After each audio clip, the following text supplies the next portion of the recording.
Roman cross. Yet Jesus died on that. See, I don't care what you believe, just read history.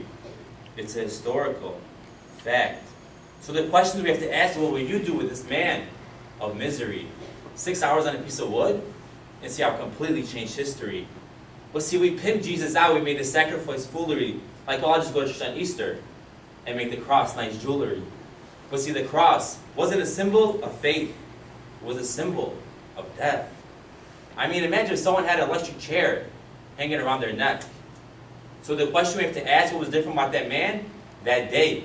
That can take something that kills and turn into something that saves. See, he was unique because he was innocent. God actually became a man. Now that's different. And on the cross, I'm not dying because of me. I'm dying because of you. Not just for the sins that you have done, but for the ones you will do. And on the cross, God treated Jesus like he was us. Poured out his wrath on his son so that he might show that he's just. See, he took our filth and he took our sin, and the beauty when you trust in Jesus, you're included in him.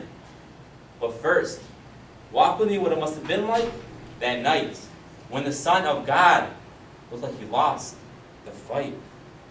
No heartbeat, no breathing, no sign of life. Jesus tasted death, and it didn't feel right. Have you ever let that sink in, that Jesus died? No, really, Jesus actually died. 3 days in the tomb, lifeless laid his remains, like the king had given up his crown, like he'd given up his reins. But all of a sudden, come Sunday, something started to change. From the grave, you heard a thump, and blood started pumping in his veins. Heart beating, blood pulsed, and instantly Satan felt his power break because the Son of God was dead. Now the Son of God is awake. And every breath that he took was under a punch in Satan's face, saying, we are not under our sin, but we are under grace. So rejoice with me, because when he went to the grave, you did too. And when he rose from the grave, your life became new. He says, my job is finished. Let your new life begin. You can actually have freedom. Stop wallowing in your sin.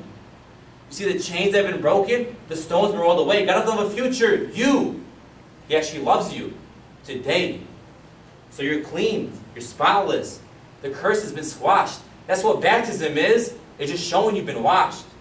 So rejoice with me, because we're not awaiting the verdict. He's already said not guilty. The resurrection proves he assured it. In our whole lives, we feasted on sin, yet we couldn't pay the tab. It just walks over to our bill and says, I'll take care of that. So stop trying to pay your own debt. In fact, God doesn't even expect it. Because the cross was payment given, the resurrection was payment accepted. And instantly we were perfectly spotless when we were spiritual whores. Because when he walked out of the grave, he left our sin on the floor. And he turned around, looked at where his body laid his sin. See, that's where you're going to stay. So TBS, walk with freedom, because you are free. The resurrection is just a stamp saying it's a guarantee. A royal decree proclaiming you are the children of the King. So even when your mouth can't, let your life always sing.